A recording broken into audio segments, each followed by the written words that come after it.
Kind of curious how this is going to pan out in the long run, but I guess history will tell us in its own sweet time.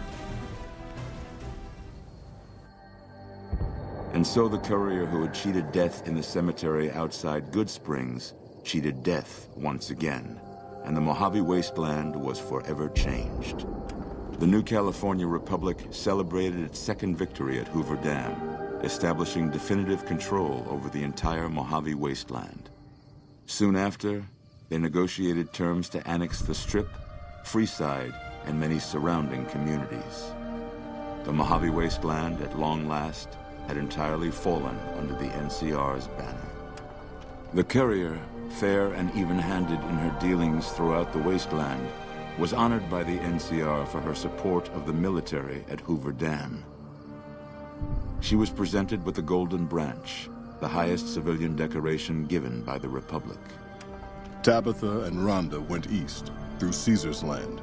Occasionally, tales of their exploits found their way back west, though few believed them. Eventually, the stories concerning the duo were collected and published, and proved to be quite popular with children. Still grappling with self-doubt over his usefulness in the face of old age, Raul was never able to find peace with himself. Eventually, he left the Mojave and assumed a new name, as he had done so many times before. With the help of the gunrunners, the Boomers developed a healthy trading relationship with the NCR. Eventually, the Boomers began wandering out into the wasteland while still preventing outsiders from entering Nellis. The Brotherhood and the NCR in the Mojave Wasteland declared an official truce, despite continued hostilities between the two in the west. As per their agreement, the NCR handed over all suits of salvaged power armor, and in return, the Brotherhood helped patrol I-15 and Highway 95. The peace with NCR served to ease Veronica's worries about the Brotherhood's immediate future. Still, a distance had arisen between her and her fellow members that would never be bridged. She began secluding herself in crumbling libraries of the old world, learning of promising technologies she knew the Brotherhood would never adopt. Their leaders destroyed by the courier, the fiends scattered throughout the wasteland. Without the organization of Motor Runner, Cook, Violet, and Driver Nephi, they were easy prey. After the NCR's victory at the dam, in part thanks to follower medical support, NCR allowed the followers to care for refugees as they see fit. Old Mormon Fort expanded its services and was able to aid more people, becoming a refuge for the less fortunate citizens of New Vegas. Arcade had hoped that Freeside would be able to remain independent of NCR rule. But he was glad that Caesar's Legion had been stopped at Hoover Dam. He tended to the sick in Freeside for a while longer, then returned to NCR territory to become a teacher with the followers there. Good Springs saw more trade along I-15 after NCR gained control of the Mojave Wasteland. But with that came a heavy burden of the Republic's taxes. Some old-timers, unable to handle the cost, were forced to move on, grumbling all the while. In the years following the destruction of Cassidy caravans, NCR used evidence of the plot to blackmail the Crimson Caravan and the Van Graffs. NCR enacted strict trade laws with little resistance, strengthening their supply lines and their position in the Mojave. Cass survived to see the NCR flag flying proud over Hoover Dam, and thought for a moment, this is what a hero must feel like.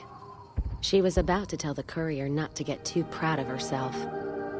Then she figured, she knew that already. So she laughed, said fuck it all, and raised a bottle to the dam and the ones who had fought for it.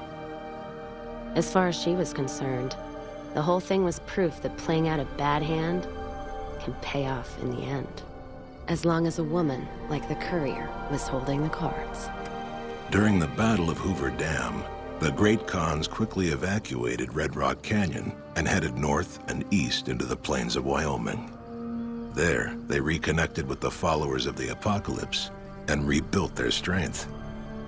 Bolstered by ancient knowledge of governance, economics, and transportation, they carved a mighty empire out of the ruins of the Northwest.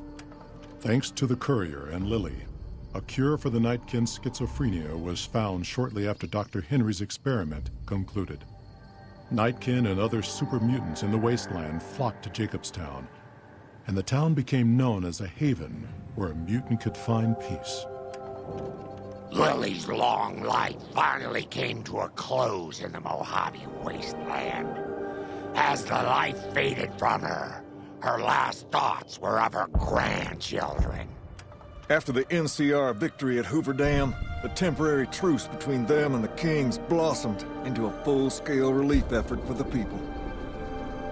While the NCR made repeated entreaties that Freeside join the Republic, the Kings steadfastly maintained their independence. With the transplant of Lupus' brain, Rex gained all of the donor's experiences traveling with the Legion. These melded well with his own memories of the Legion, and his new mind quickly adjusted to the myriad memories. Shaped up by the Courier's advice, the Misfits distinguished themselves during the Legion's attack on Camp Golf. Mags was finally promoted to sergeant, and the rest of the Misfits received an official commendation. They continued to serve with distinction for many years. Though Novak was a low-priority target for the Legion, many of Novak's citizens died in its defense. In the weeks that followed, several bright followers returned to Novak to help restore its defenses, allowing it to remain independent of NCR. Looking for a place where he could be of some use, Boone found himself re-enlisting with his old unit. Though his regrets remained in his thoughts, they coalesced into a purpose, and Boone embraced it. After Hoover Dam, the leaderless powder gangers at the correctional facility vanished into the wastes, leaving the prison empty. The correctional facility became another abandoned ruin in the wasteland, its carcass occasionally picked over by enterprising prospectors. After the Vault 19 powder gang surrendered to the NCR, they were reincorporated into the correctional system. The NCR did increase their sentences, and they aren't about to take off time for good behavior. After Hoover Dam, NCR helps rebuild Prim as a major stopping point on the Long 15. Though Prim's citizens chafe under NCR's taxes, they benefit greatly from the increased protection and merchant traffic.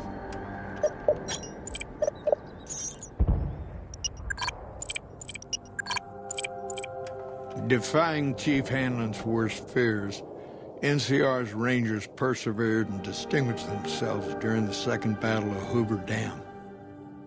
The Rangers, along with NCR's many troopers, shared the glory of victory. Hanlon wisely stayed out of the spotlight, crediting General Oliver's leadership for NCR's success. After a brief fanfare, Hanlon stepped down as chief and returned to the peace and quiet of his ranch outside of Redding. After their bold arrival at Hoover Dam, the remnants disappeared as quickly as they came. Legends of their power spread throughout the Southwest, a reminder of why people once feared the sight of vertibirds in the sky. And so the Courier's Road came to an end, for now. In the new world of the Mojave Wasteland, fighting continued, blood was spilled, and many lived and died just as they had in the old world. Because war never changes.